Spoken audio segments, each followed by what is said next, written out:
It's another video na naman tayo ngayon mga kaibigan dahil sasagutin lang natin yung isa sa mga katanungan ng isa nating followers sa ating Facebook page. Kung pwede raw ba na start yung engine na kahit nakalagay sa first gear at naka-depress yung clutch pedal. Yan ang pag-uusapan natin ngayon at yan ang ituturo ko sa inyo. Alright, so pwede nga ba natin siyang i-start kapag namatayan tayo ng makina? Tapakan lang natin yung clutch pedal kahit naka first gear. So I would say pwede po mga kaibigan.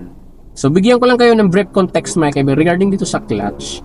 So lagi niyong tatandaan mga kaibigan na kapag ka naka-depress ang clutch pedal hanggang sa flooring, so it's like an neutral position.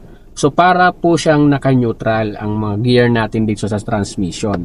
Kaya pwede po natin siyang i-start kapag halimbawa po namatayan kayo ng makina, nasa first gear po ang inyong gear. So i-press nyo lang yung clutch all the way hanggang sa flooring, then i-start nyo lang yung ignition key, then mag-i-start na po yan. Then syempre, huwag nyo bitawan kaagad yung clutch kasi naka first gear nga yan. So gradual pa din ang pagbitaw or pag-release ng paa natin sa clutch pedal.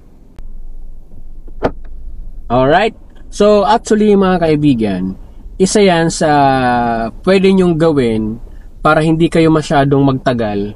Halimbawa kayo ay namatayan ng makina dahil kayo ang nag-aaral pa lang.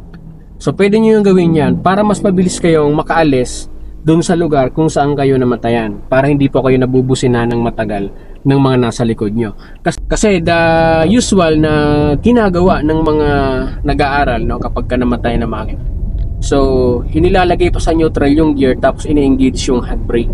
Well, pwede naman yon because napaka-safety ng ganon. So kung gusto nyo makaalis kaagad dun sa lugar na kung saan halimbawa namatayan kayo ng makina, so naka first gear, halimbawa naka first gear kayo tapos namatayan kayo ng makina, so ang gagawin nyo na lang dyan mga kaibigan, clutch and brake lang, then start nyo lang ang engine. Huwag nyo nang alisin sa pagkaka-engage sa first gear. Para pa nag-start yung engine, so ang kasunod nyan, yung paa natin sa clutch, gradual release para mag-move forward kaagad kayo. Kasi kung ibabalik nyo pa sa neutral, engage ng handbrake, so mas marami pa kayong gagawin. So kung kayo ay nag-aaral pa lamang, so baka nagmamadali pa kayo at pwedeng kayo ay matense or malito pa. So kaya definitely mga kaibigan, para doon sa nagtanong kung pwedeng i-start, well pwede ho. Pwede po nyong gawin yan. Kaya the proper procedure dyan mga kaibigan, halimbawa namatayan kayo ng makina, brake, then clutch agad, then start ng engine. So ganun lang po mga kaibigan ang gagawin nyo. So isa yan sa mas mabilisang paraan para hindi na po kayo magtagal dun sa lugar kung saan po kayo namatay ng makina. So hopefully nasagot ko po yung katanungan ng isa nating followers. So abangan nyo po ang mga next video pa natin para sa mga beginners, sa mga nag-aaral pa lamang mag-drive. That's it! Bye-bye!